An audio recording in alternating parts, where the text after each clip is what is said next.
و جواب دارم که گفتی اصلا گوک که مرا زنم واسه هر قدر بیشتر بود هم آمد اما او بفرق از این هم حسبش تبلیغ رقصهای خود و فرزندانش رو دوست ندارد.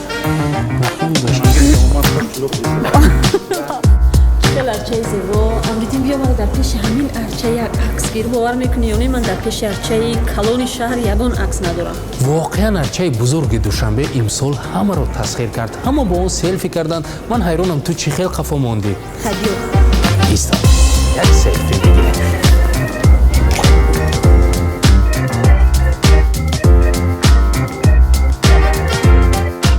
تماشابینی عزیز، سال نوتان مبارک. امیدواریم در این روزهای جشنی بهترین جایها رو میبینید و در این مکانها خاطره های خود را عکاسی میکنید و هر چه که باعث خوشحالی و کیفیت خاطرتان باشد از آن بهره میگیرید.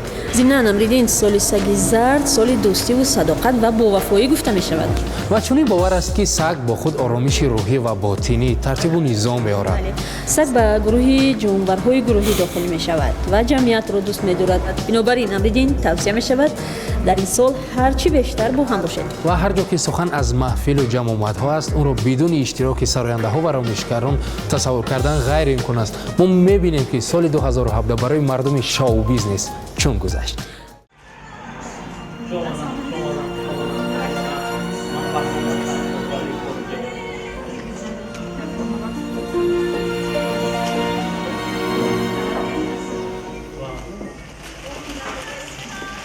کنه که حالا درباره‌اش صحبت میکنیم. امسال کم پیدا بود اما این هم شهرتش رو کم نکرد.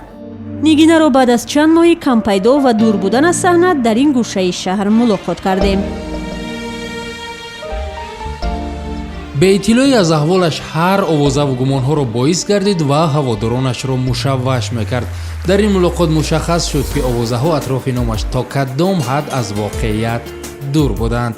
اگر هم نیگینه تشویش داشت تشویش خیر بوده است. او اکنون باز با پیراهنی زیبا از متاحهای ملی مهمان فخری جشن و چاره‌بینی هست. در فعالیت هنری آوازخوان شاید در سال 2017 تحولات زیاد و چشمرس نبود، اما در زندگی شخصی او یک رویداد خیلی خوش و مهم بود.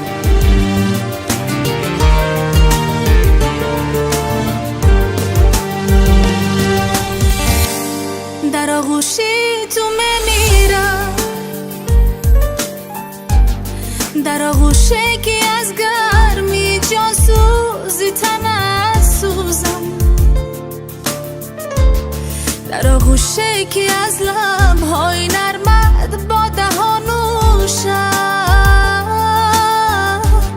در آغوشی تو میمیرم. محض در این سال مسئولیت نیگینه همچون یک زن بازم بیشتر شد و اکنون مادری دو پسر است. اعظم جان و نامی مهمانی نو را از خود نیگینه شنیدیم. سالی که گذشته در زراعت خیلی خاطرمان بود برای شما. شنیدیم برای بار دوم مادر شدید. بله شکرانه بار دیگر مادر شدم، صاحب یک سرچه دست رو یک شدم. تشکر. چی نام مانده؟ داود جان. در آغوشه که میگرده همه دنیا فراموشه، در آغوشه که جای داد و فریاد است خاموشه. مرا این دل چی دولت هست که با تو اما خوشه. درباره زندگی شخصی پدر فرزندان نیگینه هم مثل اکثر دیگر صنعتکاران زیاد صحبت کردن نمیخواهد، اما به نظر میرسد که صداقت و با وفایی از خصلت‌های دوست داشته این آوازخوان است، چون آمدن سال سگ او را خیلی خوشحال کرده است. تمام مردم تاجیکستان و بیرون از تاجیکستان، همه تاجیکان، همه فارسی زبانان دنیا را با سال نو میلادی 2018 تبریک و تهنیت میگویم. برشان از درگاه خداوند اول صحت سلامتی، بردباری ها در سال نو و تمام خوشی های زندگی را تمنا دارم. بگذار همرنگ سگ با وفا باشند، به هم دیگر سابق باشند، به هم دیگر.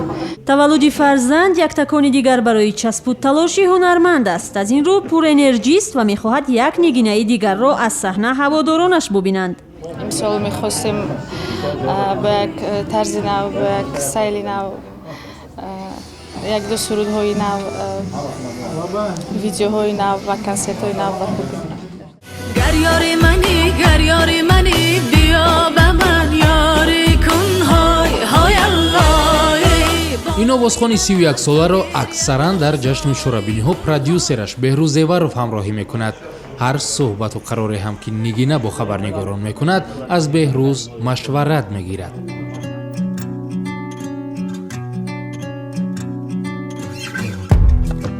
И вроде без тебя так пусто, но знаешь, без тебя так просто.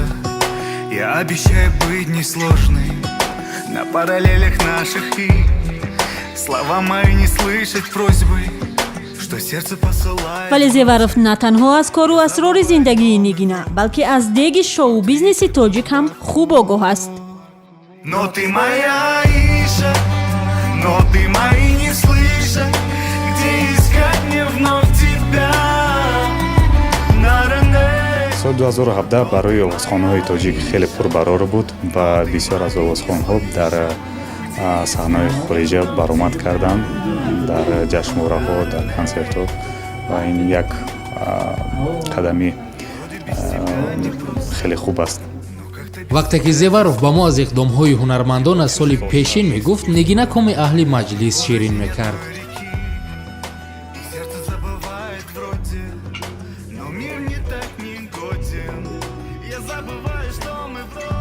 و هم با کمال میل با هواداران هنرش سلفی میگرفت. برای هر دو طرف هم این لحظه ها لذت بخش میتافت. برای آنکه همه نوارهای نگینه را ثبت و چنین یک مطلب براتان آماده کنیم ما 1 ساعت نگینه را انتظار شدیم. آوازخوان‌ها را که معلوم زرنگیز، اما تو چرا دیر کردی؟ زیاد انتظار شدی امریدین؟ نه همگی 2 ساعت تک. میدونی من در کجا بودم؟ بله البته میدونم. در آرایشگاه دختران دیگر چرا دیر میکنن؟ نه امریدین، برای ثبت کاستوم با رنگ موافق میگفتم. بالاخره انتخابم سری همین افتاد. چطور است؟ واقعا زیبا است زرنگیز، اما من نمیفهمم رنگ با سال نو چی ربطی دارد؟ چی ربط دارد امریدین؟ مثلا من نمیدونم تو دانسته انتخاب کردی یا نه، اما این رنگ خیلی موافق است. ضمناً طراحان برای استقبال جشن سال نو 3 رنگ سیاه، زرد و طلا رنگ را توصیه می‌دهند. پس انتخاب من هم بد نبوده است. بله، سال سگی زرد است. وقتی آخر یک سوال در ذهنم پیدا شد. هر وقتی که می‌دیدم در چارابینی ها و در کنسرت ها شبنم سوریا و فرزانه خورشید هر وقت به صحنه می‌برآمدند با پیراهن های سیاه. حتما فهمیدم که چرا. بله، با این سوال درباره شبنم و فرزانه پاسخ یافت شد. اما با سوال‌های دیگر درباره این خواهران آوازه‌دار و مادر معروف آنها پاسخ‌های جالب‌تر است. سوریا و شبنم، فرزانه و فریدون.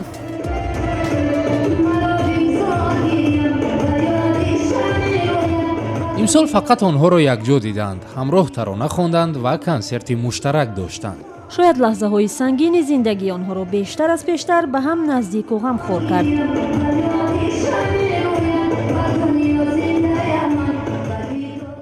دوباره روی صحنه آمدن بعد از مرگ پسر برای سوریا قاسمова تنها به امداد دخترانش امکان پذیر شد و از او نیز همچون مادر جسارت می‌خواست. سوریا همیشه مربوط به صحنه بود و صحنه با او رنگ می‌گرفت. با خیالم صنما پسر و ساما شدمه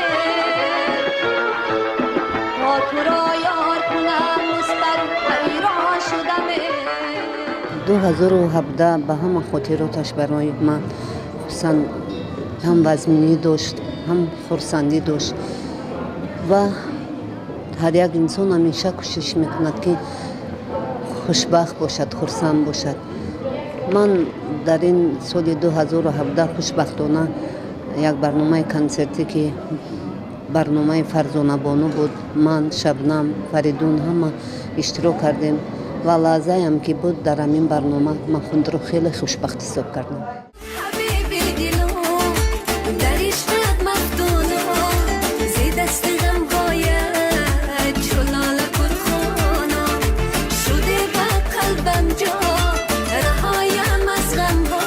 فرزانه دختری خوردی سوریا بعد چند سال اولین برنامه هنریش را همین سال تشکیل کرد. در برابر مادر و خواهر در این برنامه او را فریدون خورشید همراهی کرد. فرزانه از او چون یک دوستی خوبش نام میبرد. زن بدی فرزند کردن در حقیقت جدی می شود. به همین خاطر عائله، فرزند و چقدری که من هم به همه شاهد بود که خاموش بودم نه و همه قدرت را جمع کرده و قوت گرفته به مخلصان خودم باز یک بار دیگه فرزانه را نشان دادم. به فرق از فرزانه، فریدون خورشید امسال نتوانست کنسرت مخصوص خود را برگزار کند، هرچند ترانه‌های نو هم داشت، از جمله ترانه‌های با فرزانه خورشید هم. یواش یواشه یارو کجاشه چشمای زباشه زکیت باشه. کنسرتی که در نقشه داشتیم در سال 2017 نتوانستیم به انجام برسونیم، به همین خاطر در سال 2018 و در برابر این می‌خواهیم که یک چند نقشه‌ای که مقصد کلیپ‌های که با نقشه گرفتگیم سودهای نو انشاءالله که در اساس بسیار عزیز کنیم. زکیت باشه. فرزانه حالا صحیفه‌هایش در شبکه‌های اجتماعی را از عکس و نوار دو فرزندش پر کرده است. می‌خواهد مادر مثل مادر خودش ثریا قاسم باشد. تربیت فرزندان را فرزانه به دیگران چندان باور نمی‌کند. من هر یک سحری که از خواب می‌خیزم به فرزندان خود را تصور کرده نمیتونم و روزی می شود که سر را در بالش میمانم و میگویم 24 سال حیات یا که 25 سال حیات را من چخیل به فرزند گذراندم. به همین خاطر تربیت فرزند را به کسی باور کرده نمیتوانم و تربیت فرزند از خودم است، به خاطر که فرزندی من است. همچنین که مادرم ثریا قاسم به ما تربیت داد، کاری خود را هم اجرا میکرد و هم به تربیت ما بود.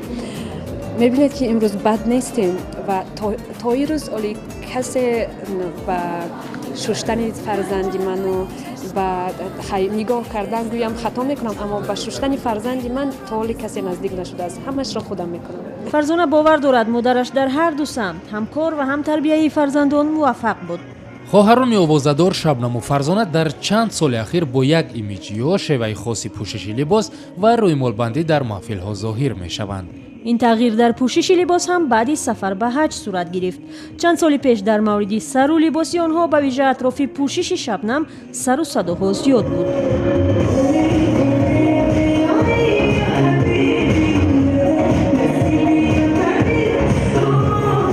ثریا قاسم هم به آن تاکید میکند که همیشه تلاش کرده است فرزندان هنرمندش را به راه راست هدایت کند. هر یک صنعتکار باید یک شیشتن، یک طرز خیستن، طرز رفتار سخنگویی رو داند و پیش از همه برای هر کدام ما کوشش میکنم که همیشه خاکسار باشند، وطن خود را دوست دارند. شبنم و فرزانه هم در شبکه‌های اجتماعی به ویژه اینستاگرام فعال و از مشکلی بصری هم کسبشان دلنوزه کریمووا آمده آگاهند. شبنم را نمیدانیم چون از صحبت گریخت، اما فرزانه میگوید درد دل دلنوزه را خوب درک میکند و آماده کمک است. فرزانه هم که چند پیش بر اثر بیماری سرطان برادرش را از دست داد میگوید هرچندی که تیفلکای من خدا به شکر تنشان هم صحت باشند، که میشد روزایی که تسب است یا که یک بیماری است، اما من او درد را طاقت کرده نمیتوانم. به همین خاطر بسیار صبر جمیل میخواهم به هم کسب عزیزم دلنوزه جان و هر کمک هر یک کمکی باشد، هر چیزی که از دست من بیاید، یکمش خداوند را گدا میشوم و شفای اون طفل نازنین را میخوام و دویمش آن که هر یک کمک و هر یک چیزی که لازم باشد من دستگیری میکنم انشاءالله. برای دلنوزه شفای فرزند میخواهد، ولی برای دیگران در سال نو فرزانه تمنیاتی دیگر دارد. او مخصوصا از مردان میخواهد همسران خود را نرنجانند. تمنیات من در سال نو برای هموطنان عزیزم این است که همیشه مهر الهی در دل داشته باشند و زنان تاجیک همیشه زیبا باشند و مردان تاجیک هیچ وقت زنان خود را خفه نسازند.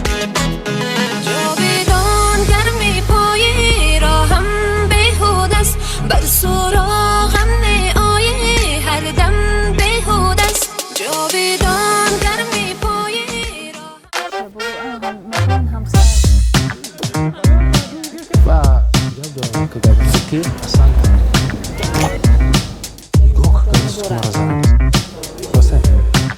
هر قدر بیشتر با هم نامده اما بفرق از این هم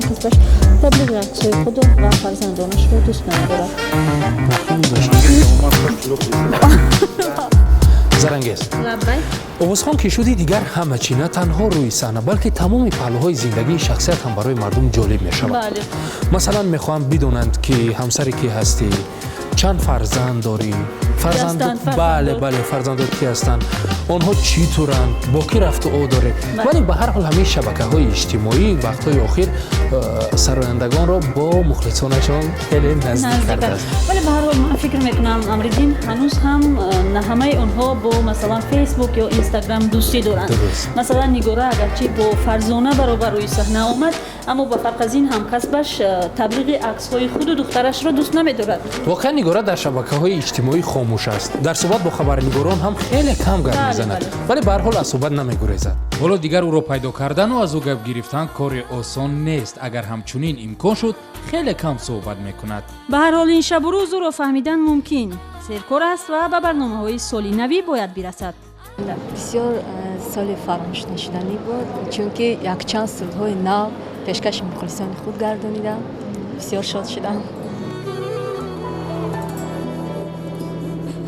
فرازی کوچه های شهر خالیست هوا امروز گریانه. мисле ки аз кори худ дар соли 2017 комилан розӣ аст. ӯ ҳам аз насли овозхоноneст ки акнун 2 рисола доранд: тарбияи фарзанд ва идомаи фаъолияти ҳунарӣ.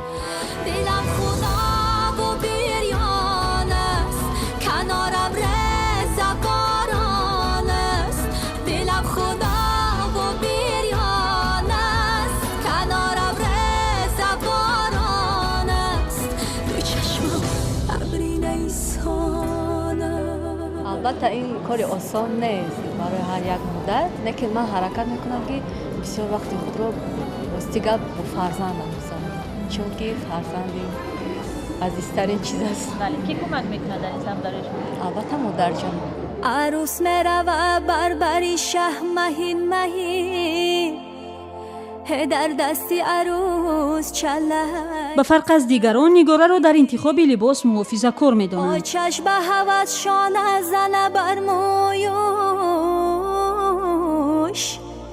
امروز میرود ва боз ҳамеша ҳар ҷое меравад ҳамроҳаш як муҳофиз дорад. аниқтараш 3 бар 1 муҳофиз бародар Овозхон. ستاره برآمده قریبی روزای در گذری ما نگاری بخمل دوزای در گذری ما نگاری بخمل دوزای مردم ها میگن عاشقی چند روزای خوب و سری سال و گنده سه روز. суруш холов пас аз хоҳараш Нигора рӯи саҳна омад. бародарӣ, аммо саҳна ҷои рақобат аст. намехоҳад шӯҳраташ аз Нигора кам бошад. соли 2017 барои ҷои пои худ дар саҳнаи ҳунар талоши зиёд кард. албатта соли хело бобарор буд, сафарҳои ҳунарӣ зиёд буданд ва орзу дорам ки соли нав низ монанди ин соли гузашта боз ҳам хубтару беҳтар корҳо пештар раванд ва ба ҳамаи ҳамватанони худ хоҳиш дорам ки ҳар соли наве ки меояд беҳбудиҳо, пешравиҳо, хушбахтиҳо зиёд шаванд. мегӯяд одат дорад аз соли кӯҳан ба соли нав бо худ чизе намегирад. ба ҳар коре ки шурӯъ мекунам ба худам як ҳадаф мемонам ки ба ҳамун ҳадаф гузорам, чунки мегӯянд ки кори имрӯзро ба фарду магузор. бародару хоҳар ба соли нав бо як нақшаи наву ҷиддӣ қадам мегузоранд. албатта нақшаҳои зиёд ҳастанд. мехоҳам ки дар соли 2018 як консерти худро барпо намоям ҳамроҳи бародарам. در بر دل جای ماست گل گل افکن بلبلات چون گلی خارد عزیز. дар ин бора мо кор карда истодаем ва иншоалло ки рӯзу соаташ аниқ мешавад. мо ҳатман пешкаши мухлисон мегардонем ва интизор бошед ва мухлисон тамошобинон шумо ҳастед ки мо барои шумо эҷод мекунем, пешкаш мекунем. соли нави ҳама шумо муборак.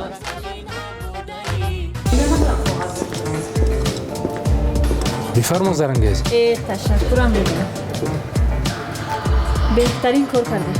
медонистам ки қаҳво мехӯрем. Зарангез, ман бароят як савол дорам. агар ту овозхон мебудӣ, машҳур мебудӣ.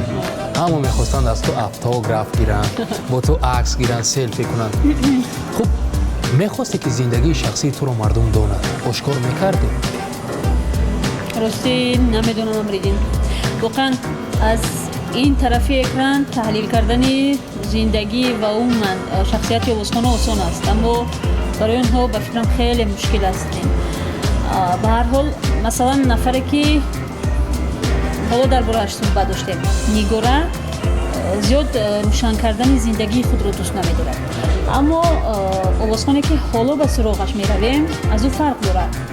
ӯ баръакс қаруфар ва пироҳанҳои ҷаззобу диққатҷалбкунандаро дӯст медорад.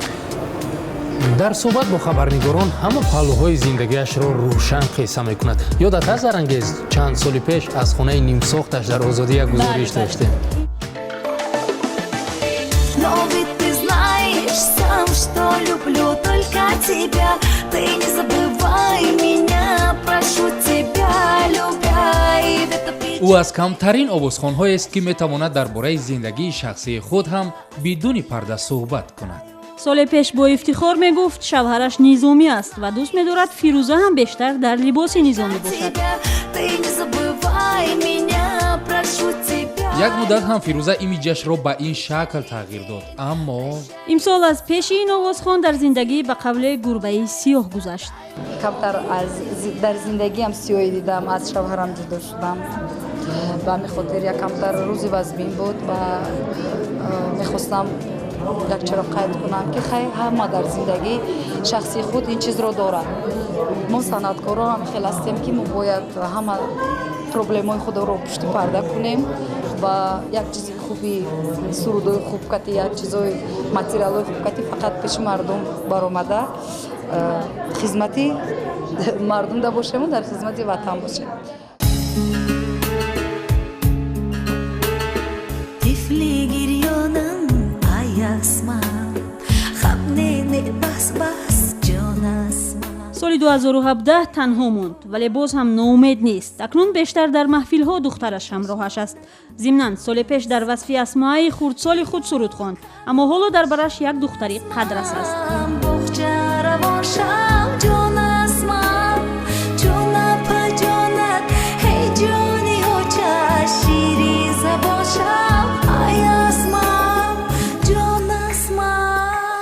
духтараки ман Шахзода дугонаи ман аст ва дастёраки ман аст. ҳар ҷое ки бо ин меравам ҳеҷ ки бовар намекунад ки духтари ман аст.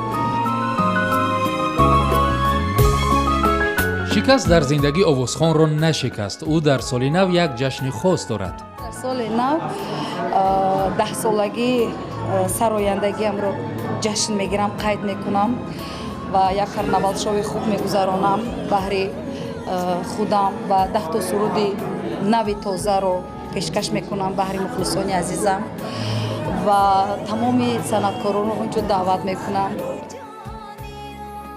дар шабакаҳои иҷтимоӣ Фирӯзаро ин 2 соли гузашта як суҳбаташ бо забони русӣ маъруф кард. аниқтараш як иштибоҳаш, вале худаш парвои гуфтугузору хандаҳоро надорад.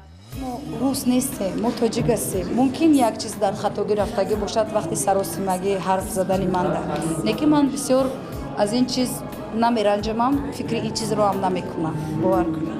ба онҳое ки ба русидонии ӯ хандиданд Фирӯза боз ҳам бо забони русӣ посух медиҳад. бисёр суханҳои пасту баланд задан, лекин ман ба ин чиз нигоҳ накарда боз гуфтам ки черный пиар тоже пиар. Поэтому инам барои ман як пиари бепул шуд.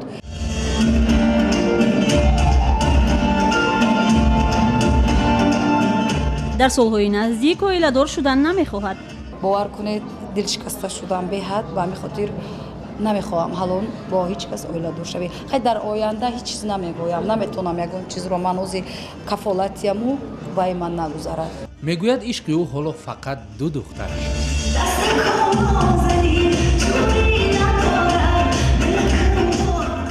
ман аз тамоми ин суҳбатҳо як чиз фаҳмидам. хуб чӣ будааст? овозхон мардум ҳама қариб дар соли нав барои худ як орзу доранд. баргузор кардани консерти вижаи худ. бале воқеан вақте шахс касбашро дӯст медорад ва орзуяш ҳам марбут мешавад ба ӯ, шояд мо ки дар соли нав орзу кунем барномаҳои ҷолиб, мавзӯъҳои тару тозаро. бале ба ҳар ҳол овозхонон ку бо ин роҳ зиндагии худро пеш мебаранд. Масалан, консерти вижаи худро баргузор мекунанд. Албатта ки таронаҳои нав эҷод мешавад. таронаҳои нав ки эҷод шуд шӯҳрат зам мешавад, даъват ба тӯю маросим зиёд ва шояд арзиши хизматашон. оҳиста оҳиста зарангез боз фард овозхонон алайҳат эътироз накунад.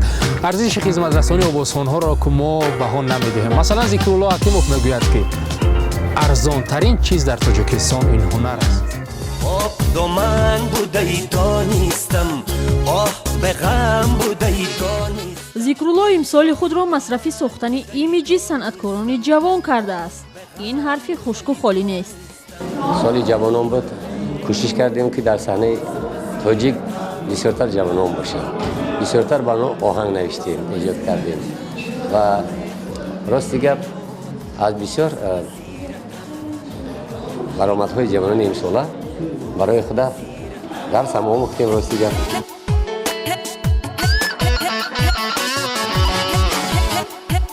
ситораҳои маъруфи кишвар бо фахр мегуфтанд оҳангҳояшон моли Зикрулло аст. ҳоло бештар аз вақти худро ба танзими оҳангҳо дар студия мегузаронад. сабту студияро тамоми зиндагии худ медонад. кӯшиш мекунам ки сабти аудиои зиёд ва вақт видеои сабт рости гап кам вақт пайдо карда наметавонам. бисёр барои шумо пешниҳод мекунем. мебинем ки ман бекор наишитам. дар олами тавҳид چی پستی و چی بالا در راهی حقیقت چی مسلمان و چی ترسا. мегӯяд гузашти сол афкор ва сабку интихоби ӯро тағйир додааст. зимнан дар мӯи сараш ҳам сафедӣ дамидааст. давраи ҷавониам як омадан дорад, рафтан дорад. рости гап фикру андешаҳо дар ҷавонӣ дига аст. вақте бо сини сол мегзарад, фикру андешаҳо дига мешавад. шеъри сабук хонда намешавад дига. бо ҳамаи шоирони бузурги миллати форзабон ман қариб ки ошноӣ дорам. бисёр гузаштагоншам, бисёр имрӯза муосиршам. рости гап вақте ки дӯстӣ пайдо кардем, сухани рости гап сухани боло бисёр хушмон омад. албатта ҷавонӣ да ҳама чи мезеба. гуфтанӣ нестам ки ака пири бад шидем, вале кӯшиш мекунам ки сурдо ирфонӣ бошанд, тарбиявӣ бошанд, чунки баъд аз сари мо баҳо метиҳанд мардум. аз овозхонони ҷавон ҳамкорӣ бо онҳоеро дӯст медорад ки саводи мусиқӣ доранд. ман бисёр рости гап кор хушӣ меям бо одамое ки аз мусиқӣ хондагӣ бошанд. бисёр осонтар аст барои мо ва бисёр оно рости гап барои ман як камтар тайёр шудагӣ ҳастанд. мактаби гузаштагӣ ҳастанд, мактаби мусиқиро бо оно осонтар аст. хушам меояд бо одамое ки саводи мусиқӣ доранд. لبی دریا شمالت میده میده میده میده لبی دریا شمالت میده میده میده میده با پشتی و جمالت میده میده میده میده.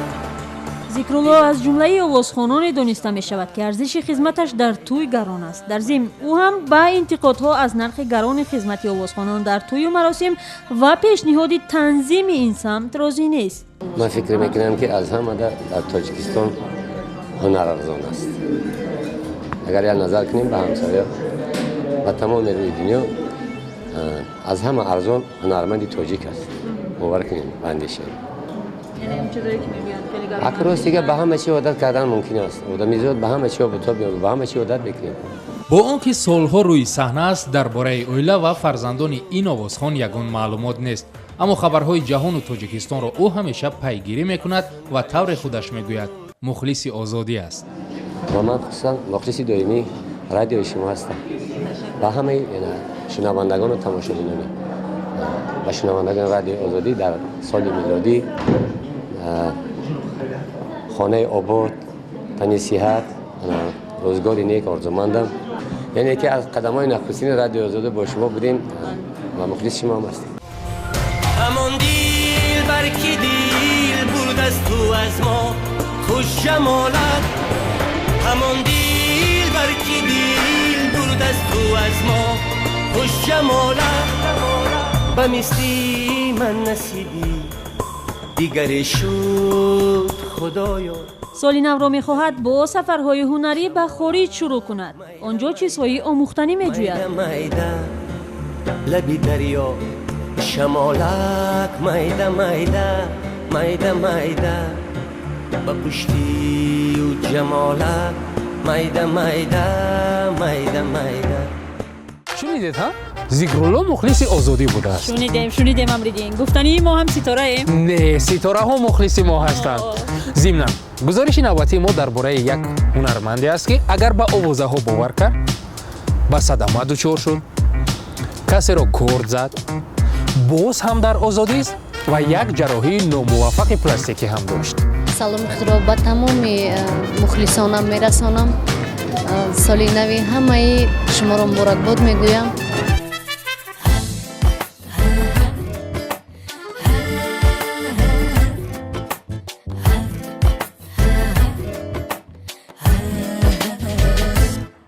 بدونی همراه در پیش ره دارد اگرچه تک چراغ نیست مه دارد.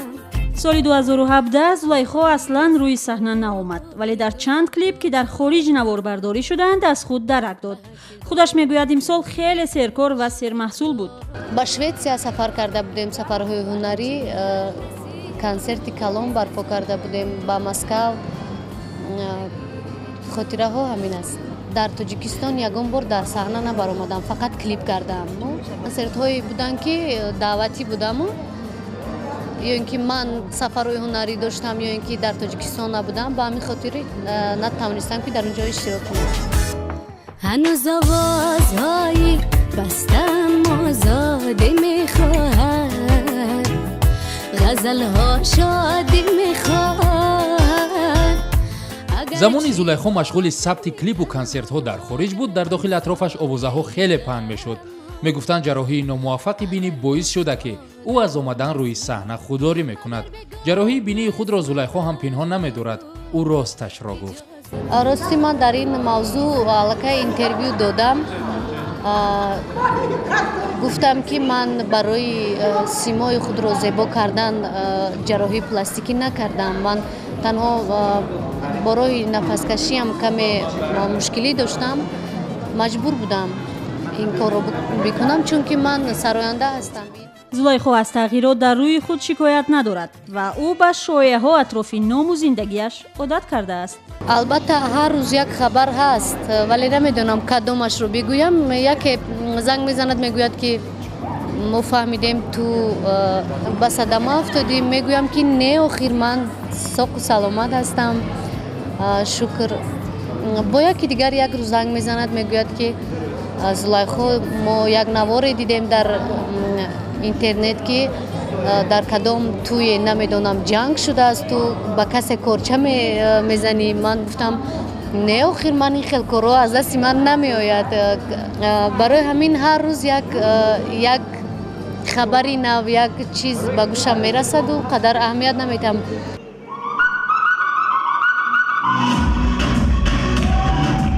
ولی دوری او از صحنه زیاد دوام نکرد. در جشن سال نو دختر فرخاری با کم تغییرات در صورت و با یک دستاویز روی صحنه آمد. باور دارد این تحفه او به دلها راه یافته در یادها خواهد ماند. تحفه بهترین دارم که مدت زیاد میتوانند گوش کنند، برقصند. یک سرودی بسیار هم جذاب آماده کردم. سرودم با نام دخترک فرخاری.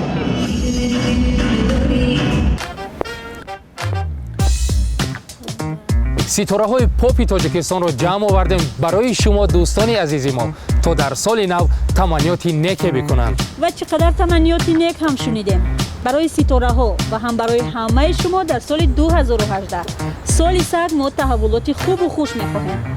اگر واقعه همین سال در زندگیتون رخ دهد، بگذار رویداد باشد که سالها انتظارش بودید. سال نوتان مبارک.